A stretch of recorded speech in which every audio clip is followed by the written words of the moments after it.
Welcome back to another episode of the Stronger by Science podcast. In today's episode, we provide an update about our forthcoming nutrition app, and we also cover a variety of topics, including relative energy deficiency, diet recovery, training frequency, beginner gains, the constrained energy model, ideal durations for bulking and cutting phases, and much more. As always, thank you for listening, and we hope you enjoy. Welcome back to the Stronger by Science podcast. This is your one and only full-time host, 2011 INBF Cardinal Classic Novice Category Champion, Eric Trexler. And today I am joined by a special temporary guest co-host. His name is Greg Knuckles. Greg, how you doing? You know, honestly, I'm a little bit heated today. I've got some shit I need to get off my chest. So okay, yeah, the floor is yours. So as people know, this is the first and only fitness podcast and still the only strong pro-Christian family values, anti-drug fitness podcast. And in that light, I've gotten a lot of questions recently. I've had a lot of people bringing this to my attention about an American sprinter named Sha'Carri Richardson, who recently tested positive for marijuana and will not be allowed to compete at the Olympics. So people have been asking for my take on this, and I've, read a lot of news articles, read a lot of op-eds from people trying to claim like, oh, this is bullshit, this is unfair, et cetera, et cetera. And I want to share my perspective and really shoot down some of those very biased fake news perspectives on this situation. So first off, people are claiming the rules are bad, the rules are dumb, marijuana is not an ergogenic, therefore it shouldn't be banned, so she should be allowed to compete in the Olympics. First off, I want to state that's heresy. If you believe that, you're going to hell. As we know, we are living out God's plan in this world, in this universe. Therefore, the anti-doping rules that exist are a part of God's plan, and therefore they're good and correct. I think we can all agree that that is the Christian perspective on all rules and regulations that exist in the world today. If God didn't want them, they wouldn't exist. So, right. First off, that's clearly established now. That's part of the Stronger by Science canon.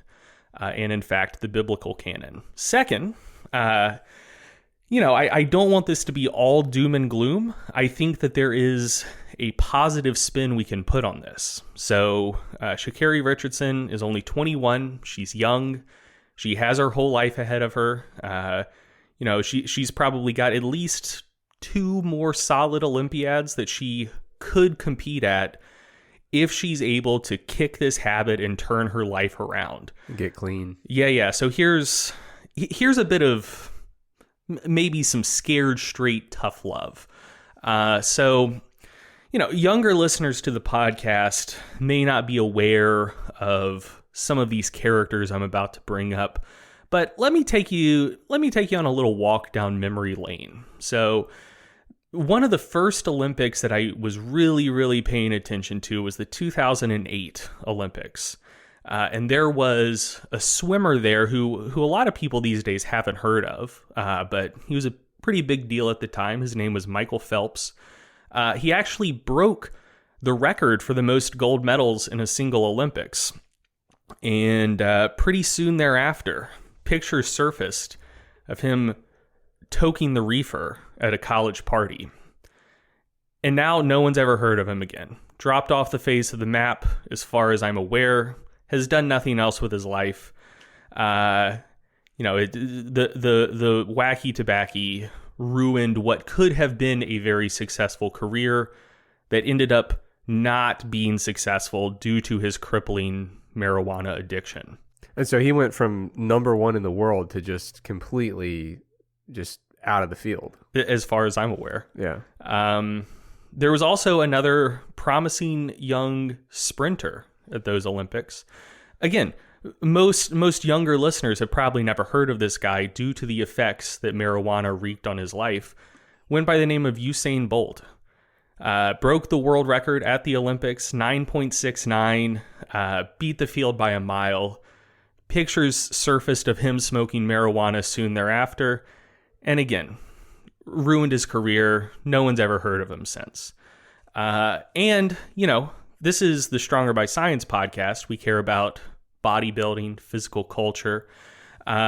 Someone who I think more people have heard of, mostly due to his political work, a certain Arnold Schwarzenegger. Most people these days know of him as the ex-governor of California, which, I mean, a pothead becoming governor of California. That I feel like that says a lot about our society. But anyway, a lot of people don't know he actually used to be a bodybuilder, and he was a pretty good bodybuilder. He won Mr. Olympia from, I believe, 1970 to 1975 consecutively, won 6 straight. There was a little documentary film made about the 1975 Mr. Olympia, largely following Arnold Schwarzenegger and some of his main competitors. Arnold won that Olympia, and within the documentary, there is video footage of him toking the reefer after that win. So as we established, he was pretty good at bodybuilding. He won 6 straight Mr. Olympias. 1976, the next year, he didn't win. In fact, he didn't even qualify for the Mr. Olympia. And I think we all know why. So anyway, Sha'Carri Richardson, she's still young, still has a lot of life ahead of her. I assume, due to the fact that she is an elite athlete, this was probably the first time that she'd ever smoked marijuana. So she does have time to kick the habit, turn her life around, and I hope that she is able to do that. Very good. So, in other news, we got an update about the diet app. So, did we share the name of the app yet on the podcast? I don't think we have. You want to do the big reveal? Yeah, let's do it. All right. 3, 2, 1. Okay, for people who don't understand sarcasm, the whole last thing was a bit. People getting kicked out of the Olympics for smoking weed, dumbest shit I've ever heard of. And I am actually a little bit fired up about this because, like, on one hand, I understand rules are rules. You have your regulations. She has to serve a 30-day ban. That wasn't going to allow her to compete in the individual 100-meter, which I still think is bullshit, but if you're a strict legalist, I can understand that. But her 30-day ban is up prior to the 4x100 relay, and they're leaving her off of that as well. That's very fucked up. Let my girl run. Yeah. Okay. So the diet app. It's called MacroFactor. 3. Oh. I beat you to it. Damn. It's called MacroFactor.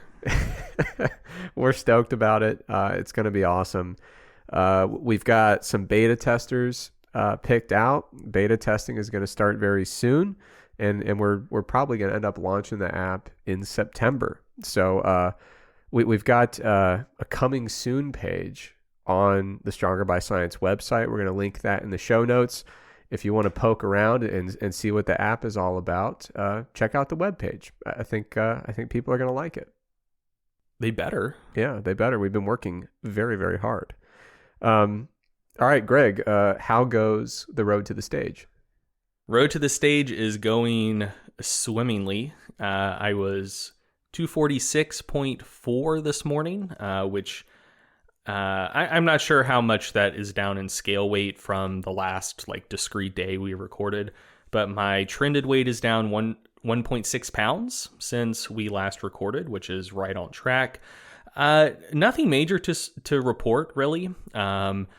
Within the past 2 weeks, that was basically mass writing time, which is always the most stressful time of the month for me. And if I am going to go massively off script with my diet, that's probably when it's going to happen. So that did not happen. This was another successful mass writing part of the month, which, always good to celebrate those little wins. And here is a not so little win. I'm officially down more than 20 pounds from where I started. And so I'm pretty stoked about that. So yeah, I mean, really things have been going pretty smooth. I haven't had any, I think, like major tweaks or insights about the process in the past 2 weeks, because it has been going very much according to script. Really, the only like fairly small change I made recently is I've started consuming way more liquid. I am chronically dehydrated. For whatever reason, I just don't like drinking things. I think it's fake news.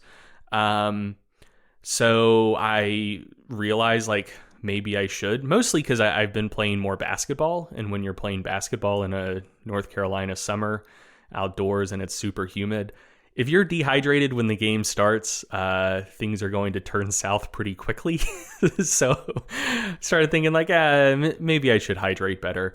So I've started basically diluting my morning coffee a lot. I used to drink 24 ounces of hyper concentrated coffee. And I've started diluting that down to like half a gallon. And it's still like relatively strong.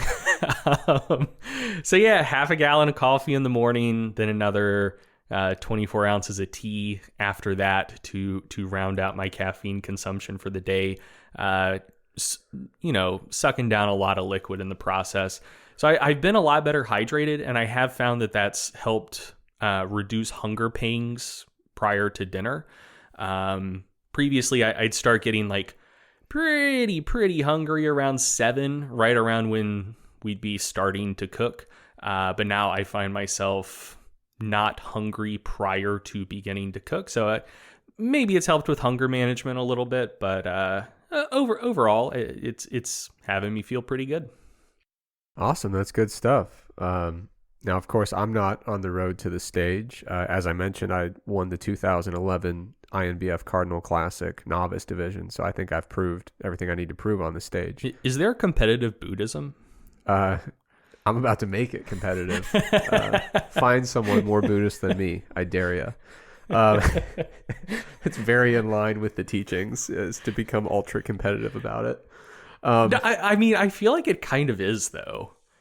Like, not like actual Buddhism, but I feel like a lot of the ethos of like Silicon Valley tech bros is shifting kind of in the direction of either Stoicism or secular Buddhism. Yeah. And I feel like people do make it weirdly competitive. Like, dude, I've been meditating so much.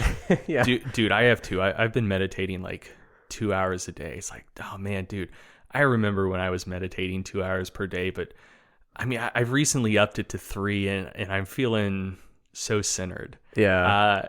I don't know. That whole thing is weird to me. Yeah. But anyway, I'm on the road to enlightenment. I meditate more than probably anyone you've ever met. And so I mentioned that on the podcast fairly recently. I got a bunch of really good feedback from people. People reached out who are doing a similar thing, which is cool. But I got a lot of people who asked me where I'm getting all of my Buddhism content and kind of like whose teachings I am following. And so I wanted to share a shout out to my boy, Karma Yeshi Rabge. He is a Buddhist monk. He's got a podcast called Buddhism Guide that is very cool. I like it a lot. And I'm not going to get into it today, but I have found it to be very helpful with my coaching. I think some of the perspectives from Buddhism are very helpful when it comes to various fitness-related pursuits. One of the big ones to me is a lot of people pursuing fitness goals can be so hard on themselves and can really get into that game of being the comparisons of, well, this person has this physique and why don't I? And I think sometimes the game of just always comparing and comparing and comparing, combined with just being really hard on yourself, can make the fitness journey go from something that's really positive to something that's really negative. So anyway, yeah, I think it's something that's got a lot of parallels that maybe I will discuss later. But anyway, Buddhism Guide, really great podcast. It's available on like Spotify and probably all the other podcast platforms. And I've also been reading his books. And so the book recommendations that I have, Greg, you know me, I don't read. I can read, but I don't. But I have been reading books about Buddhism. So the first one is called The Best Way to Catch a Snake, and it's very good. I would start with that one. After that, I'd read Life's Meandering Path, and then I would also read after that Ripples in the Stream. And those are all by Karma Yeshe Rabgye, available on Amazon. I don't get a kickback, which is ridiculous. This is free advertising. I probably need to reach out to Yeshe and you could absolutely get a kickback.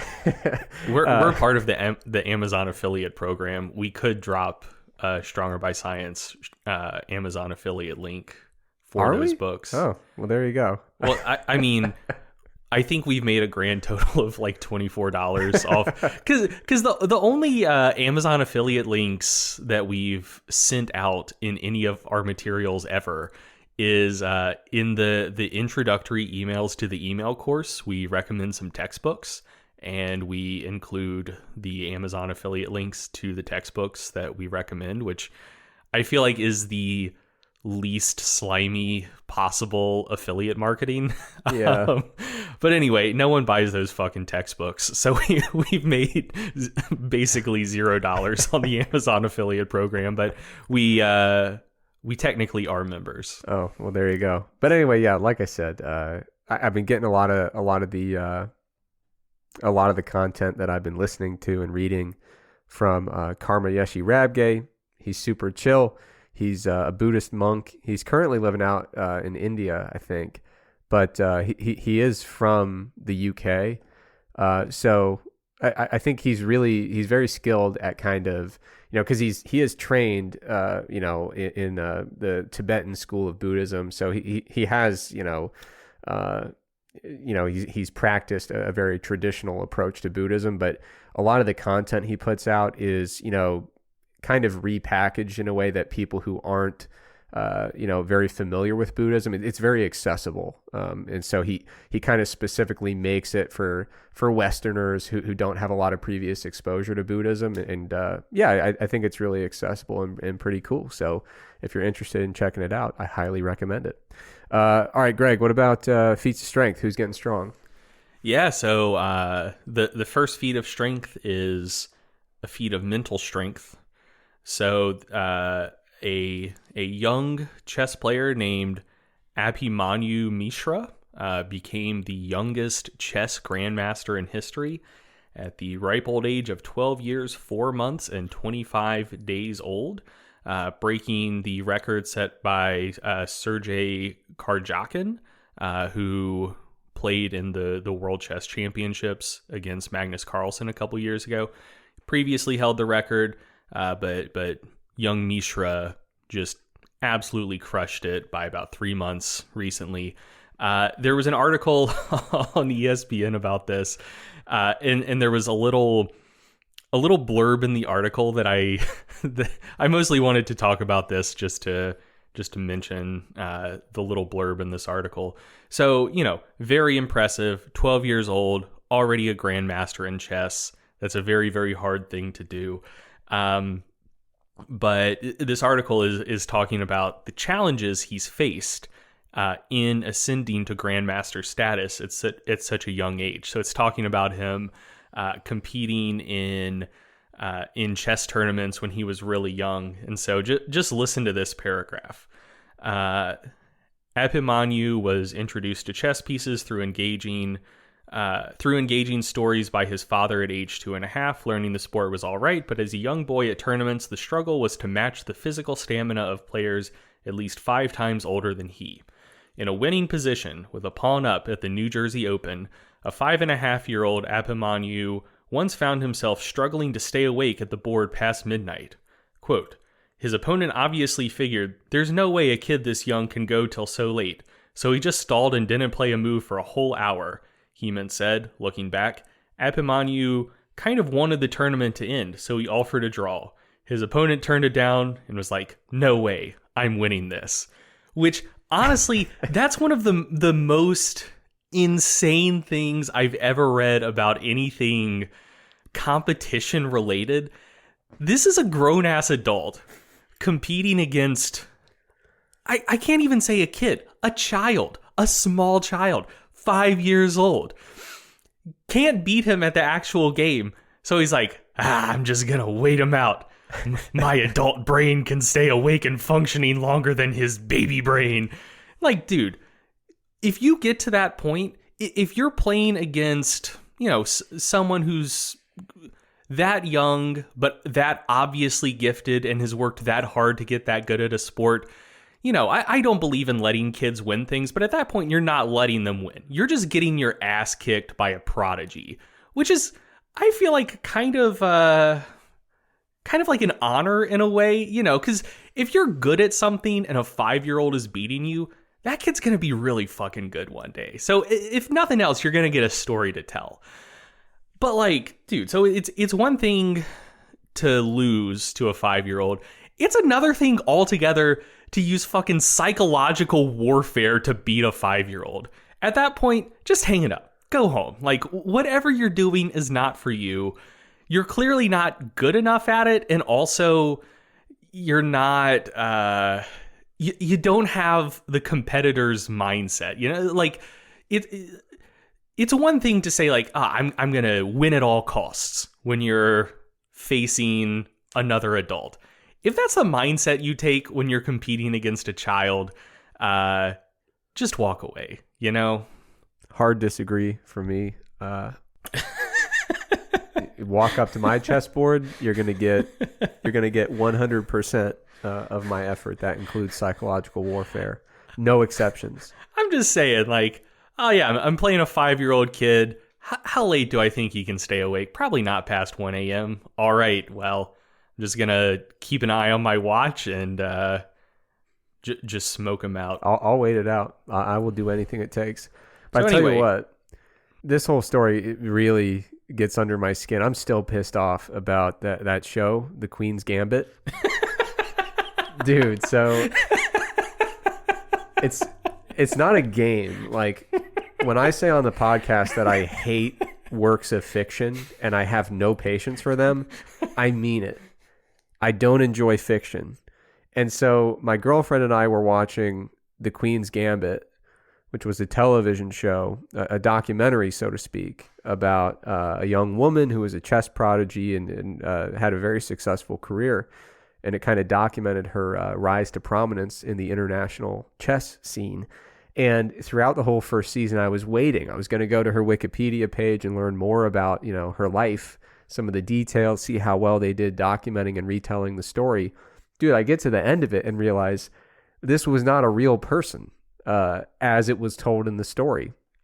I was furious for a matter of weeks. Eventually, I got over it, but now I'm less. Clearly over not. It. Yeah, I thought I got over it. I'm really upset about it. So, thank you for bringing that up. Now, how about a physical feat of strength? Yeah, so we've got one. Chris Yip, a powerlifter competing in the IPF and its affiliates. Recently pulled 350 kilograms, which is 771 freedom units, at a body weight of 70 kilograms or 154 pounds. So if you were hearing those numbers and you were thinking to yourself, that sounds like it might be 5 times body weight. That is, in fact, 5 times body weight. That breaks the deadlift record that Taylor Atwood very recently set in the same weight class, and is just a outrageous deadlift. I mean, I want to say when I got into lifting, the equipped, untested deadlift at 165 was below this, and now we got a drug-tested guy pulling more than that, a weight class down. So just absolutely insane stuff. Also, the video of this will be linked in the show notes. You should watch it because this is, I mean, I wouldn't even say arguably. It is absolutely one of the best, like one of the most impressive deadlifts ever performed. Dude just looks fucking bored. Like he doesn't look hyped or excited to hit it at all. He's just like, oh yeah, well, this was my game plan coming into the meet. Glad I executed. All right, on to the next one.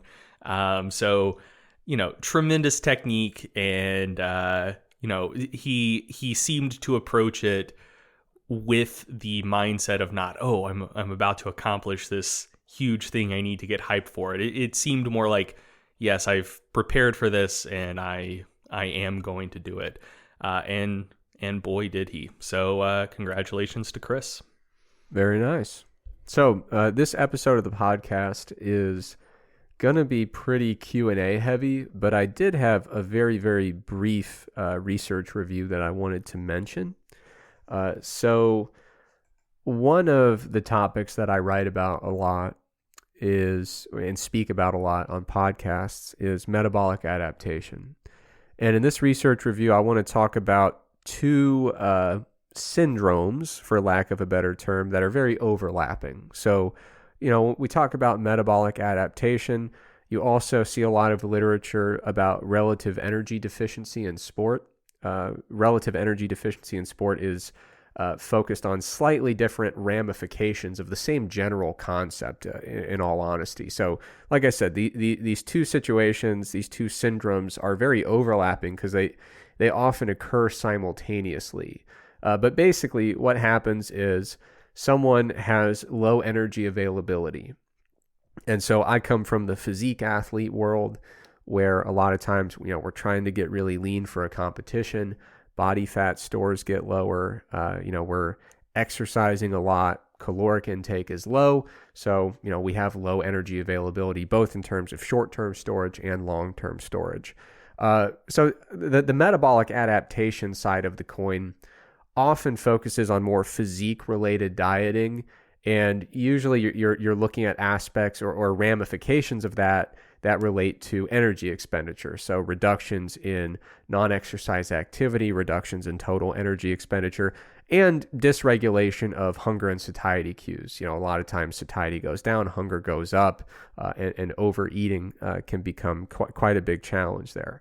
When you look at the literature on relative energy deficiency in sport, it is very much sport focused. You see a lot of applications in, for example, endurance sport, where people generally maintain a relatively lean physique. They're not always, at the type of body fat level that would be ready for a bodybuilding competition or anything like that, but generally lean individuals who are exercising a ton. And they're not really eating enough, their energy intake isn't quite high enough to keep them in a spot where their energy availability is adequate for the type of exercise volume and intensity that they're putting in.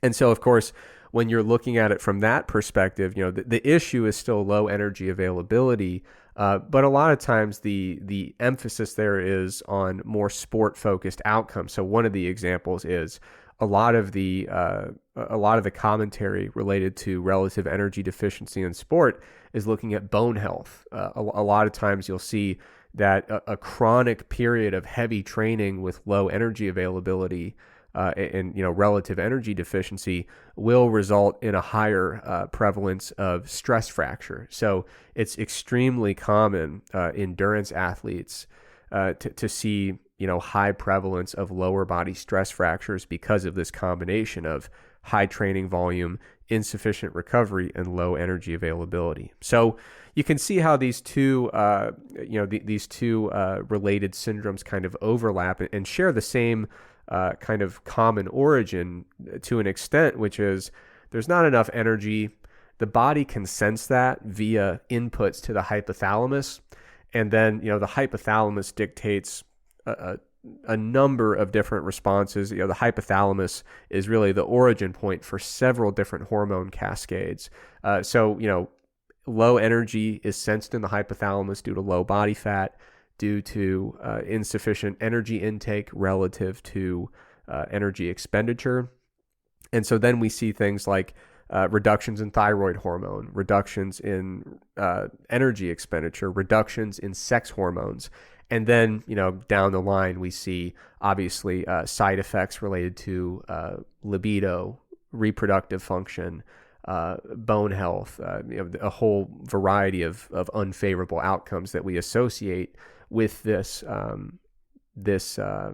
situation of having really low energy availability. So the reason I give that long introduction is these ramifications of low energy availability related to impaired bone health, impaired reproductive health, low libido, low energy expenditure, alterations in a variety of different hormones, impaired performance for athletes and for physique athletes who are doing their best in the gym to maintain muscle.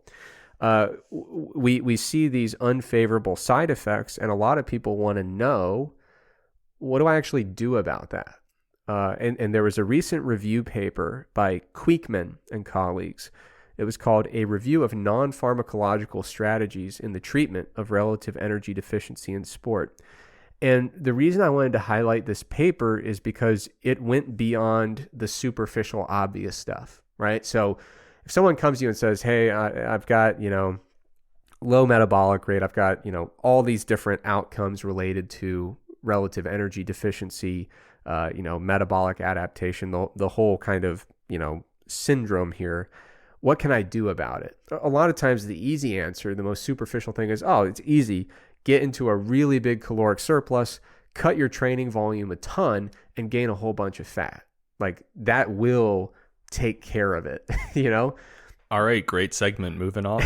Yeah, but the problem is you're giving this advice to a person who got to a state of low energy availability for a reason. It was a series of usually intentional decisions related to diet and exercise that reflect their priorities in terms of how much they want to exercise, how much they enjoy exercise, how much they value or prioritize leanness. So it can be really hard to tell, for example, an endurance athlete who is, they live to train. It can be really hard to tell that endurance athlete, oh, dude, this is great. I have a solution. Just train less. They don't want to do that. Or to tell a physique athlete who takes so much pride in their physique, specifically their leanness, tell them, oh, it's perfect. Here's the solution. Just gain 15 pounds of fat and you're going to feel better. That's a really hard sell. And so there are going to be situations where there are going to be scenarios where that's just part of the plan. It has to be, right? So for me, I'm not going to feel great at 5.5% body fat. In that scenario, if you want to get back to feeling yourself and getting rid of some of these unfavorable ramifications of low energy availability, fat gain is going to be part of that equation. But and same thing goes if you have just completely excessive endurance exercise volume and you're struggling with some of these ramifications related to that. To some degree, you're going to have to manage that training stress a little more effectively. But what I really liked about this review paper is that they talked about some of the other things that we can modify or focus on in the process of trying to reverse some of these unfavorable ramifications of low energy availability. So first thing, they kind of lay out a number of factors that contribute to these various outcomes that we view as being, uncomfortable, unfavorable, etc. And so the factors impacting the development of the syndrome, of course, there's insufficient long-term energy stores. So a physique athlete, like I said, you get really, really shredded, you're going to run into some of these issues. At a certain body fat, it's going to be unavoidable. There's also insufficient energy status in the short term. So just being in a really prolonged caloric deficit or a really, really extreme caloric deficit, at some point that's going to be contributing. That short-term energy sensor, just simply the state of being in an energy deficit is a contributing factor. But other things that play into it, psychogenic stress, so just like general day-to-day stress from life, can contribute and exacerbate some of these issues. Exercise stress, as I already mentioned, absolutely excessive exercise stress with insufficient recovery can contribute to these issues and exacerbate the ramifications that are being experienced. Two other contributing factors that you don't hear people talk about too frequently. One is specifically lack of carbohydrate availability. So there is, to some degree, you could make the argument that even altering the macronutrient distribution without a big change in total energy intake could be a positive thing. I mean, of course, getting in a surplus is going to be much more impactful than just switching some macros around. But low carbohydrate availability can be a contributing factor. And another contributing factor that I find really fascinating relates to within-day energy deficiencies. So there are some studies indicating that you can exacerbate some of these issues by specifically having extended periods throughout the day where you are in an energy deficit. So, two individuals who have the same overall energy balance, if one person has distributed that energy really effectively throughout the day so that there are not really prolonged fasting periods and there aren't major energy deficits, for example, around the exercise bout, there's some evidence to suggest that by distributing your energy more effectively throughout the day to match up with your energy expenditure, that could have a favorable impact even if you haven't really moved the needle in terms of your total energy intake. So the thing I like about this review paper is, of course, like I said, the biggest pieces of the puzzle here are going to be getting to a sustainable body fat level. And for some people, that involves fat gain, and getting out of a big aggressive energy deficit. Those are, of course, by far the two most important things you can do if you're trying to reverse some of these issues. But beyond that, there are other modifiable things that can be helpful. So gaining weight is going to be helpful, and getting into a caloric surplus is going to be helpful. But you can also, as part of that strategy for recovery, consider distributing your energy intake more evenly throughout the day. So avoiding those really long fasting periods and making sure you have plenty of energy, in that peri-workout window surrounding the exercise window where you're actually using a bunch of energy. You could also consider prioritizing carbohydrate availability. So even at a given caloric intake, trying to get extra carbs into the diet at the expense of other macronutrients. Then, of course, you certainly want to really effectively manage your training stress. So if you're noticing, some of these unfavorable effects related to low energy availability, then of course you want to take a close look at your training program and make sure that it's appropriate with regards to the frequency, intensity, and volume. And if you can find a way to rearrange the training program to do more with less in terms of training adaptations, that can be a really favorable thing that contributes to recovery.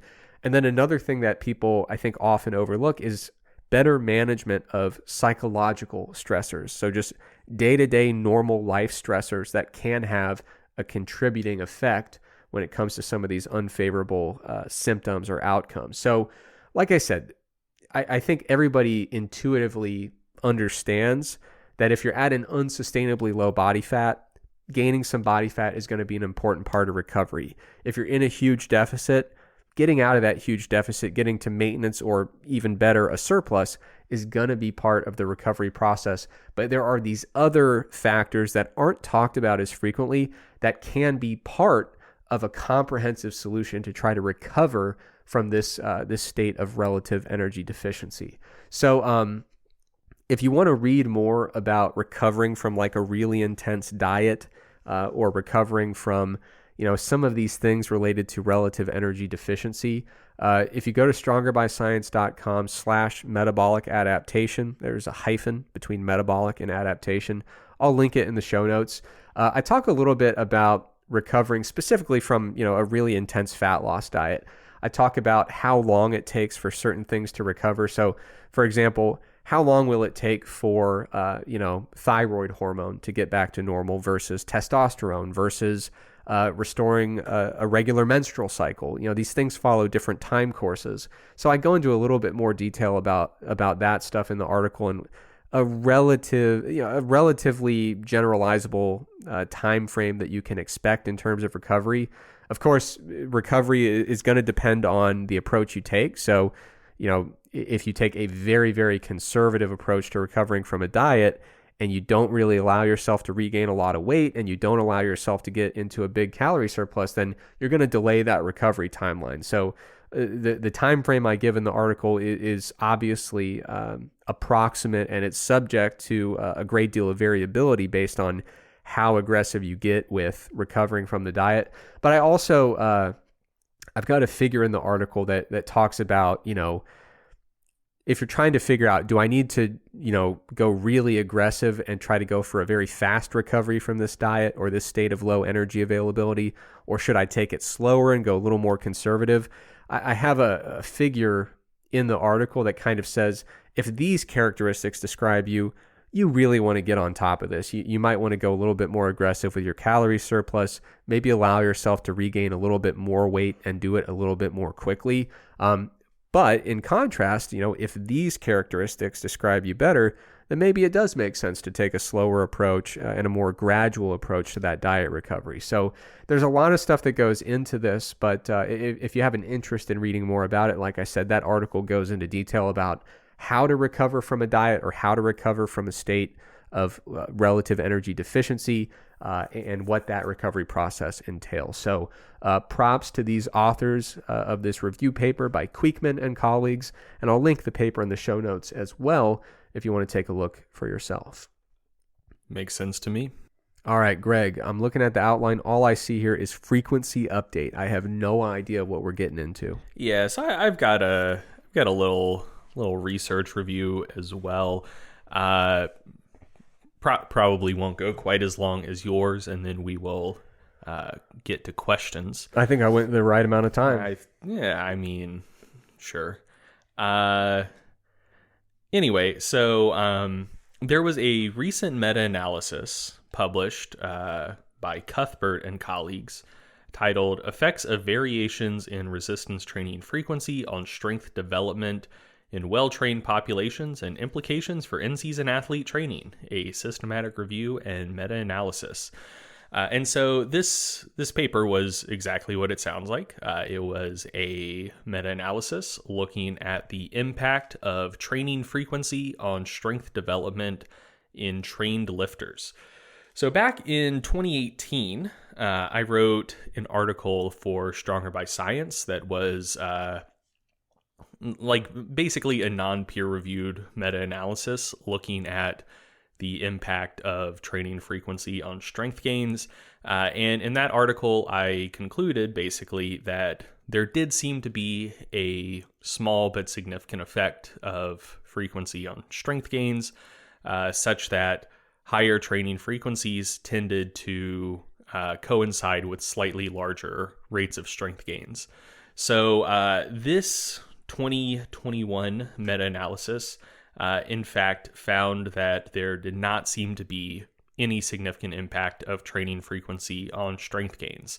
And I think the biggest differences between my analysis and this one is just that, twofold. One, more research has come out. So frequency has had a bit of a renaissance in recent years. And so I have not been keeping that article up to date. There have been some additional studies that have come out that have, swung the pendulum back towards neutral. And also, this meta-analysis was only looking at studies on trained lifters, which I would have done back in the day if there were enough studies exclusively on trained lifters to justify, only including those studies. But, there were fewer studies overall, so I was thinking probably worth pulling in studies on untrained lifters as well, just so we're getting a better snapshot of the literature. But there are now sufficient studies on trained lifters to be worth meta-analyzing those. And for, I assume, virtually everyone listening to the podcast, those are the studies that are the most relevant for us. So anyway, there's I feel like there's not much setup necessary here. They found, I believe, 10 studies, all on trained lifters. Most of these studies used volume equated protocols. So, the same total weekly set volume in different frequency conditions, but differing in frequency. And they separated out their analyses to look at upper and lower body strength gains independently, but that didn't make much of a difference at all. Long story short, for lower body strength, the effect size was 0.08 in favor of higher frequencies, which is effectively 0. And for upper body strength, it was an effect size of 0.06 in favor of higher frequencies, which is, again, basically nothing. Relatively wide confidence intervals, nothing significant here. So anyway, if this were a lesser podcast, at this point, we'd probably just circle jerk for about 20 minutes about how cool and awesome it is to update our views when new evidence comes out. I am pretty proud of us for that. I'm very proud. That's nerd shit. That should be expected. Being too proud of yourself for doing that is, I don't know, it brings me physical pain every time I see it.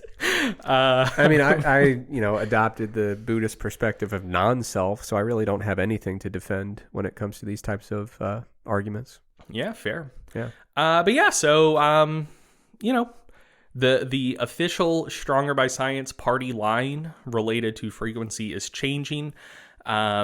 It does not seem that higher frequencies are inherently, independently, on average, superior for strength gains. There are, I think, a couple of caveats to throw in there. The first and most important is that most of these studies did use equated training volume. So they were mostly using pretty moderate overall weekly training volumes per exercise. So, maybe you're dealing with 10 sets of an exercise per week, and you're distributing that in 2 weekly sessions or 5 weekly sessions. So if you're doing 2 weekly sessions, you're doing 5 sets per session. If you're doing 5 weekly sessions, you're doing 2 sets per session.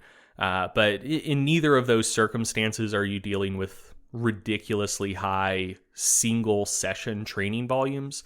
I do think that practically, especially for more trained lifters, higher frequencies can have some benefits, especially for people who are trying to build muscle, simply because they may allow you to tolerate higher total training volumes, or maybe allocate training volume per muscle group a bit more effectively. So, if you're doing 15 sets of quads in a week, and you can distribute that between one session where, say, you're doing 5 sets of squats, 5 sets of leg press, 5 sets of lunges, or something like that.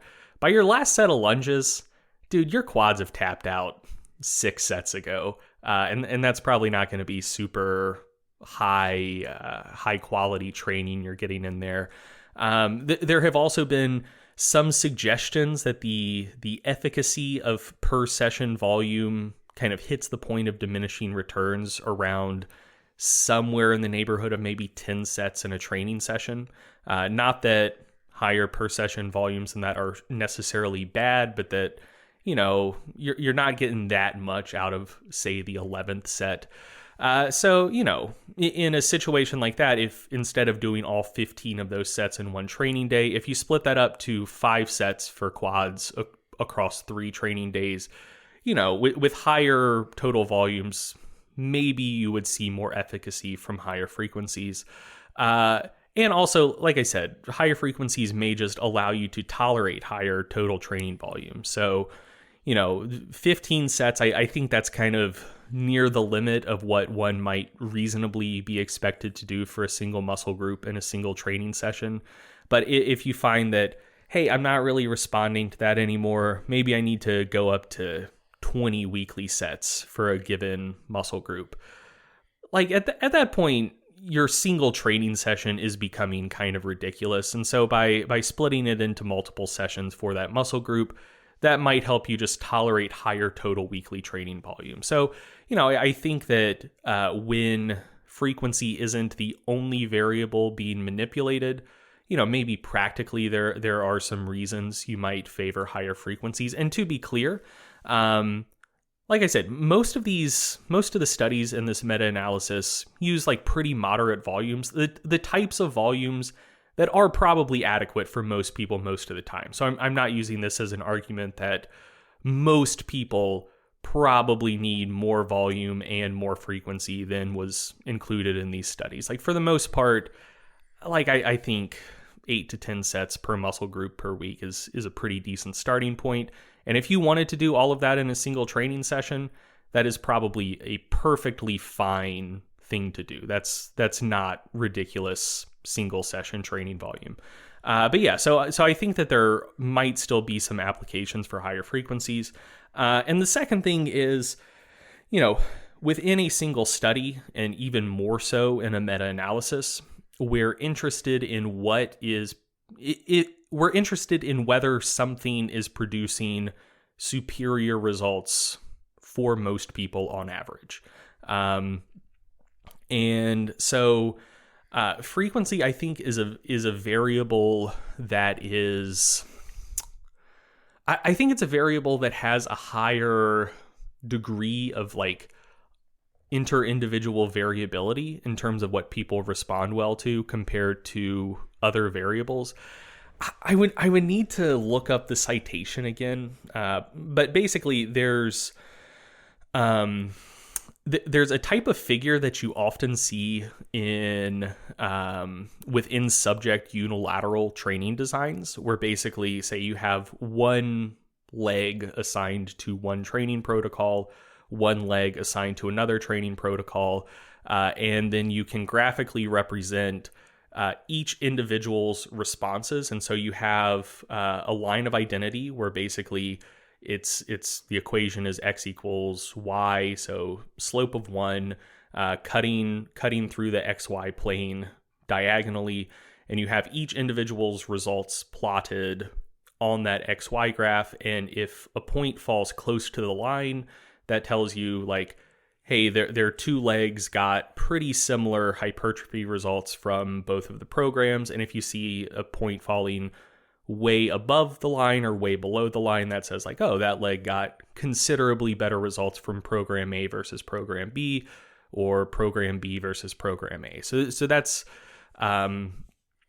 it's a good graphical representation, and you can see how strong the within subject correlations are. So, if most of those points are falling along that line of identity, and the correlation coefficient just for linear regression is like 0.8, 0.9, you can say that, not only are these two approaches fairly similar in terms of average results, for most people, they produce fairly similar results as well.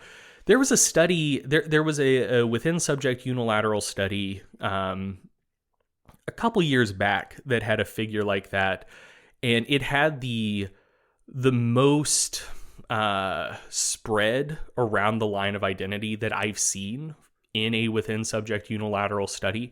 So suggesting that for some individuals, lower frequencies were way better than higher frequencies, and for some individuals, higher frequencies were way better than lower frequencies. That's not what you tend to see. What you tend to see is like people who respond well to training respond well to like the two levels of a particular variable being tested in a study. People who respond poorly to training respond pretty poorly to both training protocols, and there's not a ton of variability about that x equals y line. The frequency study I have in mind that I'll try to find it to link in the show notes, but we're running pretty close to our deadline this month, so I may not have time to find it.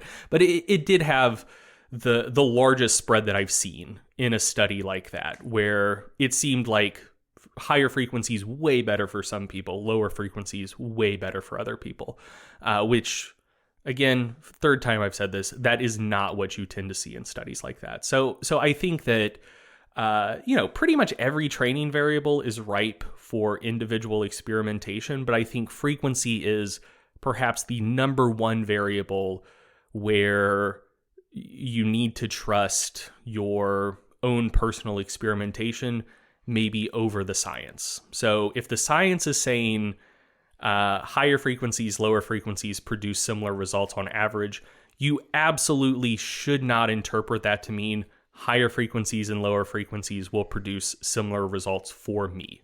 That could be the case, but frequency, much more than other variables, is one that you need to experiment with. And you very well may find that for, certain lifts, lower frequencies work way better than higher frequencies for you, and higher frequencies work way better than lower frequencies. When you see no mean difference in the literature, that always means this is something worth or not always, that's too strong of a statement. That often means this is a variable worth experimenting with. And I think that applies doubly to frequency compared to most of the other training variables that one might discuss. All right. Good stuff, man. So you want to do some Q&As? Yeah. Let's do it. You lead off with one where you think you're going to be doing most of the talking, and I'll try to find that frequency study so you're not waiting on the outline to upload this episode.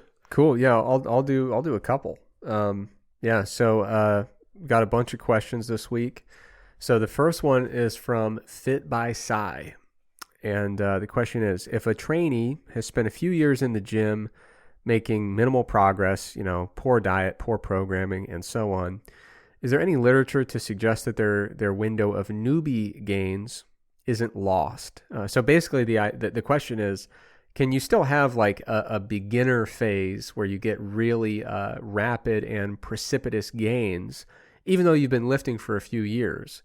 And I would say unequivocally, the answer is yes. You can kind of, the newbie gains are there for the taking whenever you make really substantial qualitative improvements in your approach to training and nutrition. So, if you spend 4 years dabbling in resistance training, but you're just not following any of the optimal principles and you're not even close, you're just really not making good use of your time in the gym. You're not eating effectively to support training adaptations. It's not like your body is going to sense like, oh, I know you were doing it wrong, but you've been in the gym for 4 years, so you cannot make those beginner gains. That's certainly not the case. Once you start to adopt a better approach to training and nutrition, you will capitalize on those beginner gains to whatever extent you're capable, based on really your genetics. So whatever beginner gains are there for the taking for you as an individual, you will still experience those gains at some point if you go from a really low efficacy approach to training and nutrition and change that to a much more effective approach to training and nutrition. Some people might feel that they missed out on that window of beginner gains if, I could definitely imagine this scenario playing out. Let's say you started out training with a really misinformed approach to how you should be training, how you should be eating. And instead of flipping a switch 4 years later and going from a very ineffective approach to an extremely effective approach, you more likely will piece it together over time. So over that 3 or 4 year span of getting acquainted with training and nutrition, you might make some big changes incrementally over that entire span of time.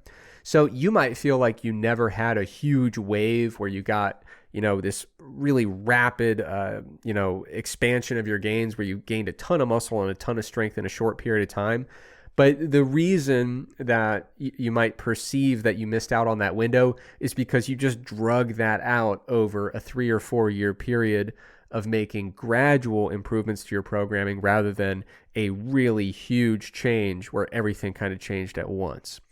So that's one of the reasons that, I think training age, how many years you've been training, there are applications for it. There are times where it's useful, but sometimes I think people overinterpret their training age from a chronological perspective and say well, I'm an advanced trainee because I've been lifting for X number of years.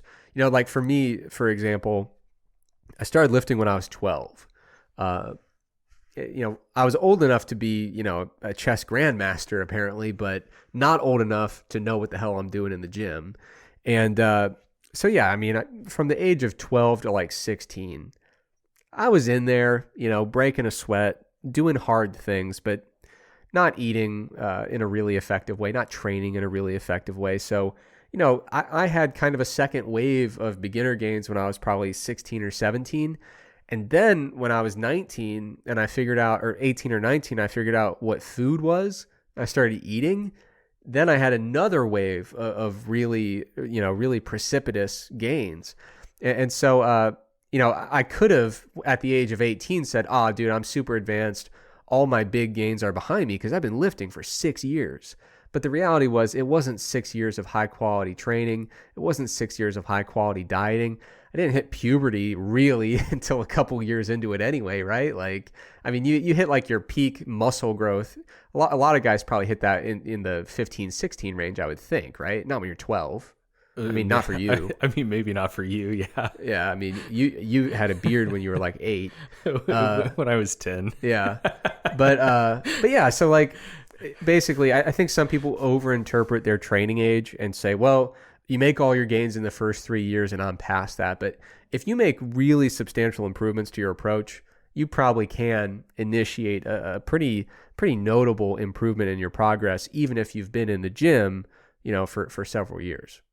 I agree with everything you just said. I just wanted to riff on one thing for a second. So if you're listening to this podcast and you're a young individual, let's say you're under about 16 or so.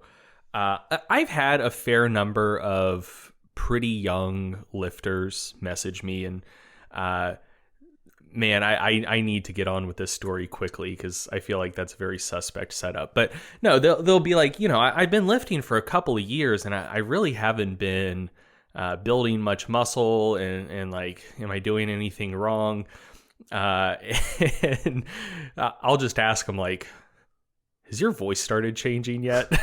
And if they say, well, I mean, not really, I'll be like, give it a couple years. Because, it's not that you can't build muscle pre-puberty or like during early puberty, but I mean, if you're a late bloomer, like if you're not hitting puberty really hard till you're about 16, yeah, if you start training at 14, 15, like you'll probably build some muscle. But if you're not building much, don't take that as an indication that you just don't respond well to training generally. Like once you hit puberty like a brick wall, you'll get a better idea of your propensity to build muscle when you respond to training. So that is a common bit of psychological stress that I've seen from younger lifters who are maybe at an age where a lot of people will have hit the peak weight velocity portion of puberty already, but they just haven't. They feel like they're responding poorly. If you're getting into training at a young age, wait until you're like 18, 19 to make that mental designation of whether you're responding well to training or not. Because once your voice starts deepening and you start growing some facial hair, if you're still not building much muscle, like you might be looking at an uphill climb. But if you're not to that point yet, just don't worry about it yet. You'll get a better indication later on. But there is still value in continuing to train. Oh, for sure. You might not have really dramatic hypertrophy occurring, but the strength gains, the power gains, becoming a more proficient lifter, there's still tons of benefits there for young athletes who are trying to get into lifting but might not be really packing on a lot of muscle yet. Yeah, absolutely. There's a lot of benefits to it. Just don't take your early hypertrophy returns as a forecast of later hypertrophy returns. Yeah, that does remind me though of my favorite genre of transformation pictures. Yes. You'll see these people who are like, check out my transformation, and it's like, so what, you weren't muscular when you were 11 and didn't lift? Interesting. And now you're 24 and you do lift and you're big? Very cool. Yeah. Or the artificial puberty transformation pictures when it's like Yeah, I started taking enormous amounts of anabolic steroids, and I'm just going to not mention that and be like, yeah, dude, I just gained like 80 pounds of muscle. It was sweet. Yeah, I gotta say, one of my favorite genres of Instagram posts, both because like I kind of feel for them, but I also think it's funny, is when someone is trying to get into like the coaching and like online influencer fitness game when they're still like young, you know, like they're still in high school or like maybe first year of college, but you know, they're very confident. They're trying to put their stuff out there, make a name for themselves. And like they really did just hit puberty last year, but like transformation photos are a thing because they work. And so, you know, they don't have a transformation photo that they can post where the before is not pre-puberty, you know? Yeah. And it's just like, you know, you just can't use this tactic and still be honest. Like this is a tool that is in other people's toolkits that simply should not be in your toolkit. And I feel for you, but that's just the way of the world. Yeah. All right. I'm going to move on to my second one here. Oh, I found the study, by the way. Oh, you did? Yeah. It did not have the type of figure that I had in mind. The visual I had in mind of that figure was a version of the figure that I made in Excel based on another figure reported in the text. Because the figure I described is the type of figure that I really like. But anyway, so you think you did a terrific job with that? I did an amazing job. Nice. But yeah, the title of the study is Individual Muscle Hypertrophy and Strength Responses to High versus Low Resistance Training Frequencies by Damas and colleagues. And that will be linked in the show notes. They do have another figure in the text that also shows the variability. It's another type of figure where basically I'm getting out of the describing figures in an audio medium game. You can check it out for yourself. The paper will be linked in the show notes. Yeah, good call.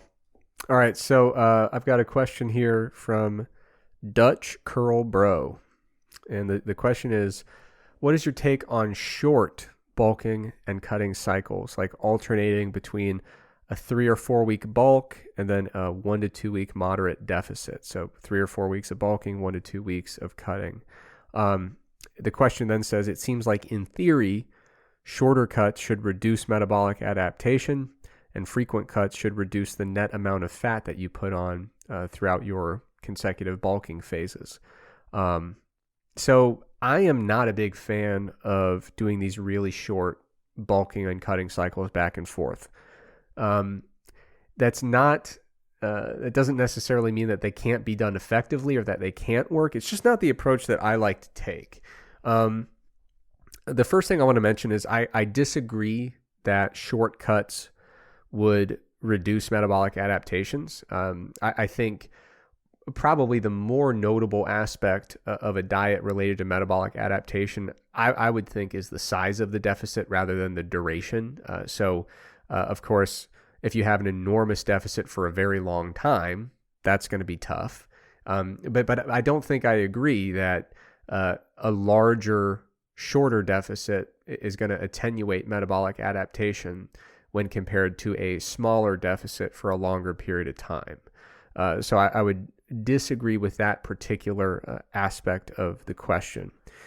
One thing I can add to that is I'm not sure totally about metabolic adaptation, but as far as muscle function goes, and I assume those two things are probably related to some degree, there's been a fair amount of research on military personnel that looks to see the relationship between cumulative energy deficit and changes in muscle function.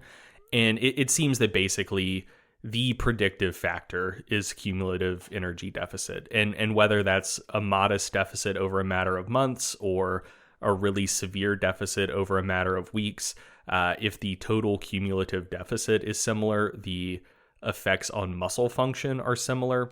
And I sort of suspect that that's probably a generalizable thing for a lot of the adaptations the deleterious adaptations that will occur with weight loss. Yeah. And I mean, there are some papers that come to mind, like the one by Garth and colleagues, where, when you compare faster weight loss versus slower. Sometimes with faster weight loss in the literature, you do run the risk of potentially having, some larger reductions in lean mass, some larger reductions in various performance outcomes. So I think it's tough to sell the idea that a larger, faster weight loss phase is inherently more efficacious for someone who's interested in maintaining muscle, maintaining performance, avoiding metabolic adaptation. If you could do some work and argue on behalf of the two approaches potentially being equivalent in some circumstances, but I don't think it's easy to make the case that going with a big deficit is going to be inherently more advantageous. Another thing that I kind of disagree with is the concept that more frequent cuts necessarily is going to reduce the amount of fat gained. I mean, of course, cutting does reduce body fat, but I think a simpler approach is that you could just do a more conservative, more prolonged bulking phase. So it's kind of like, you only need those frequent cuts because you're doing these short and more rapid bulking phases. So you're kind of solving a problem that you have created by taking this approach. The reality is a lot of natural lifters, drug-free lifters, they just don't grow muscle particularly quickly, especially after they're outside of their beginner gains of their career. So you can't just high calorie your way through that and force muscle gain. It's not going to be an efficient way to gain muscle in the absence of fat.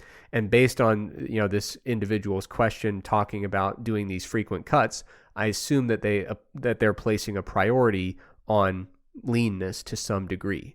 If the goal is just, I want to get huge at any cost, then yeah, I mean, high calorie, let's go for it. But the reality is the idea of doing a really short bulking phase for a drug-free lifter, I think a lot of times people end up going too aggressive with it. They gain probably more fat relative to lean mass than they intended to. Then they have to do this cutting phase, and the cycle kind of continues in that manner. Personally, I think that when it comes to bulking and cutting cycles, stability is a huge asset.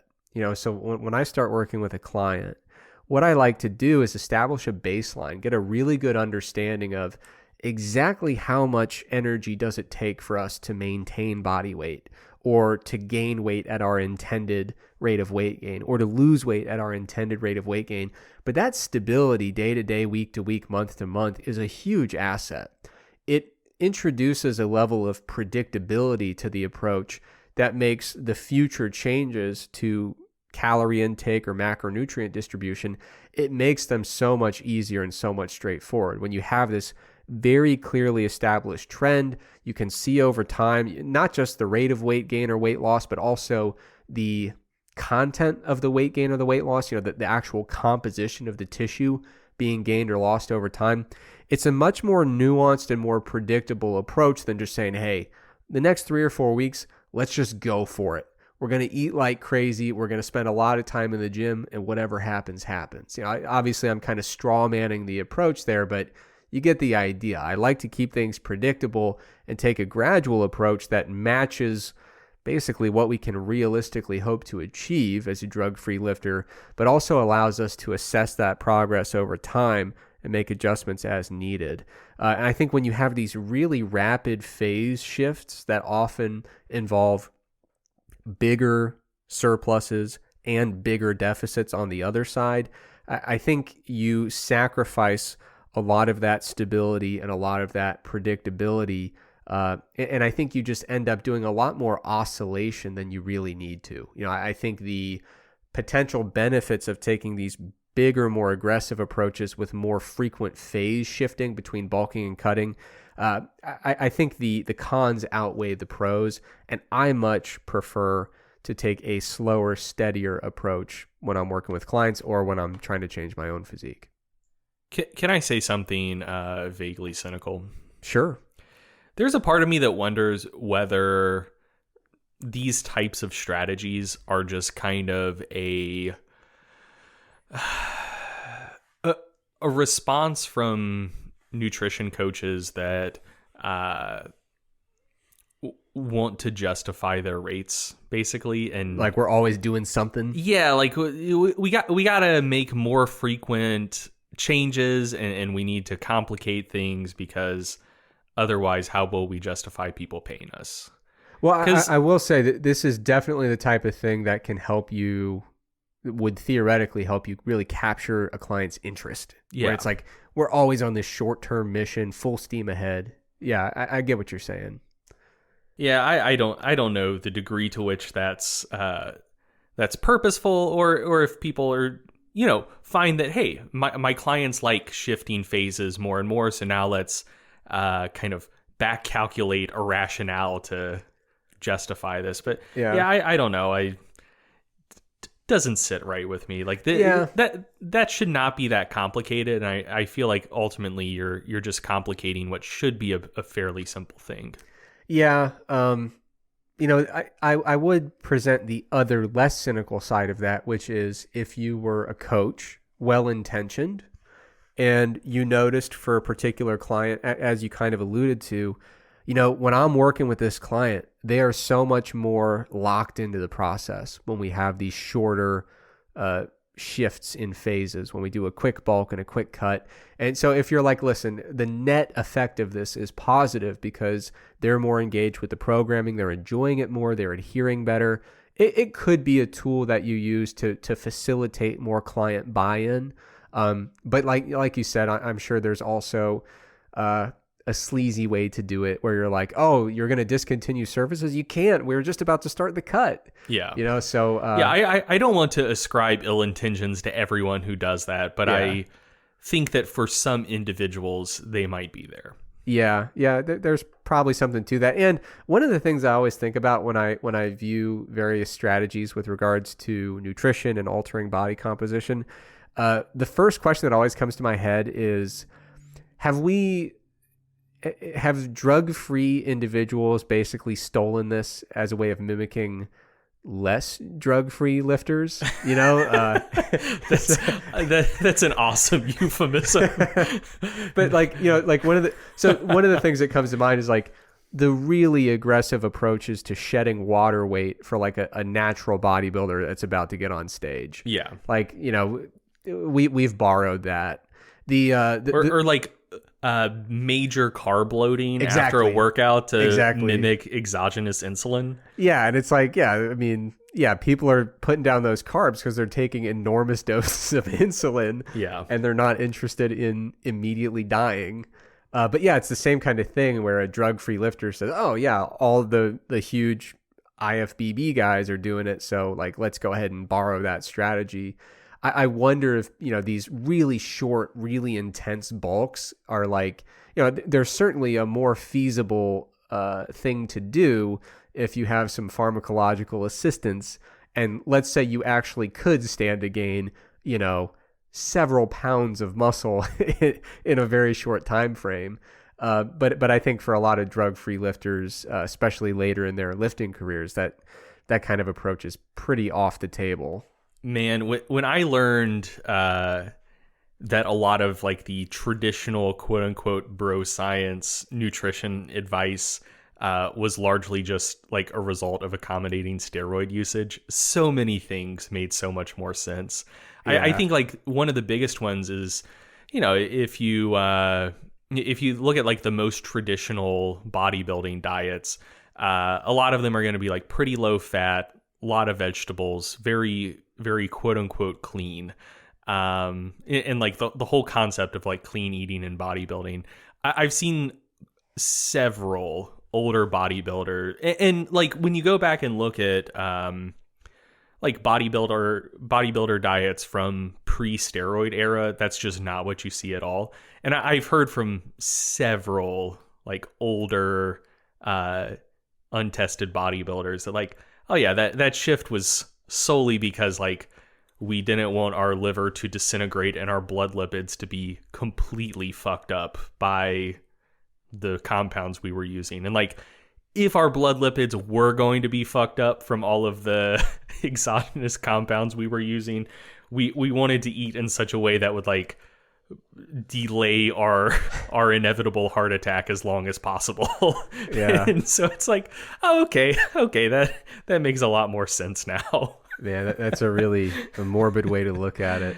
I don't know if I've ever mentioned this on the podcast, but I know I've told you just hanging out that during my PhD, I took a nutritional biochemistry course. Mm-hmm. And the way I, really got on the professor's good side, this professor had no exposure whatsoever to anything bodybuilding related. Yeah. Like just was not on her radar. But over the course of this nutritional biochemistry class, we would learn about some aspect of physiology that was interesting. And it felt like every single lecture I could go up after class and say, do you want to hear a disaster story about a bodybuilder trying to exploit this with drugs? And she would at first go like, oh, okay, I'll hear it. And then I think by the end of the course, she was excited for, like, she would give a lecture and then I would give the post lecture about how a bodybuilder, made a colossal mistake trying to exploit that particular aspect of physiology with an ill-advised approach to drug use. But yeah, there were many stories to choose from. That's for sure. You want to hear something interesting about mitochondrial uncoupling? yeah. The DNP stories. Yeah. I all of it. Yeah. All right, so I've got one more question here I want to get to, and then I know that you've got a bunch of questions that you put in the outline. Yeah, the ones I have are I think pretty evenly split for the two of us. Oh, cool. Yeah, so the last one I've got here is from Lori, and Lori asked if the only feasible time to train is going to be between the hours of 4:45 p.m. and 7:30 p.m., and my regular bedtime is around 10 p.m., are the ergogenic effects of caffeine worth the risk of having sleep negatively impacted? So the idea being, if I'm taking my caffeine, trying to shoot for an ergogenic dose around 5 p.m., is it worth it if I'm going to be going to bed at 10 p.m., only 5 hours later? My personal opinion, I would skip the caffeine.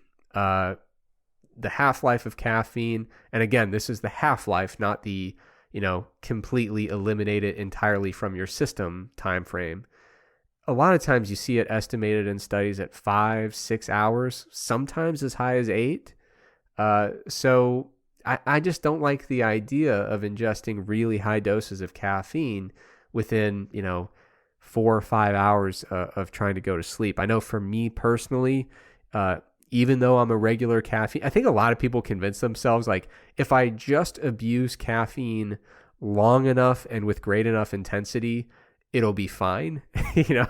I don't think that's the case. I'm a very habitual caffeine user, but still, if I have caffeine that late in the afternoon or into the evening, it does disrupt my sleep. And it doesn't mean, I think a lot of people think caffeine related sleep disruption means you're going to be staring at your ceiling for 4 hours. Yeah. That's not how it always manifests. In many cases, you spend the same amount of time in bed. You might be a little more restless at night, but I mean, it's really the sleep quality for me that seems to get impacted in a big way. And so I might still be able to get to sleep at a reasonable time frame and maybe even stay asleep throughout the night, as far as I can tell.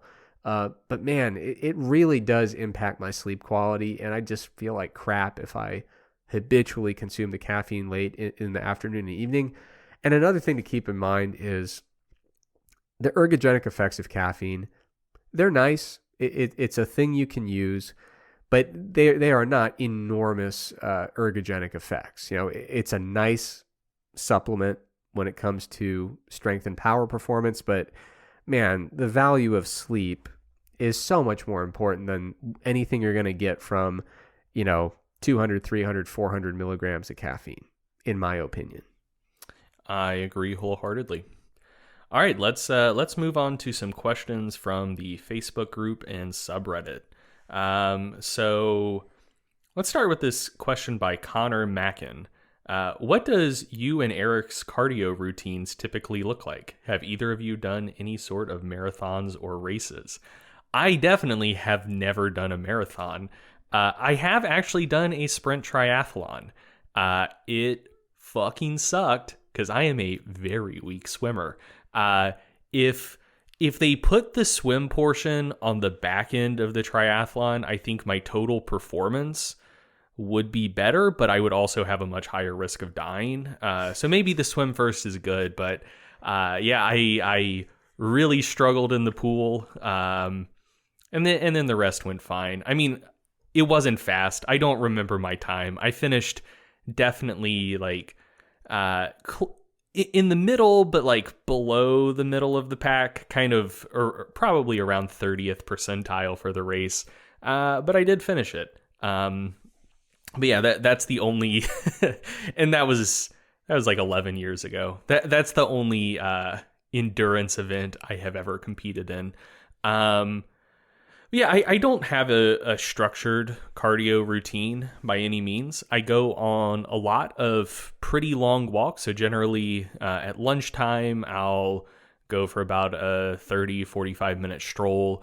And then oftentimes I'll go for another 30, 45 minute stroll in the evening. And I'm playing a lot of basketball pretty consistently. So that's the high intensity portion of my cardio.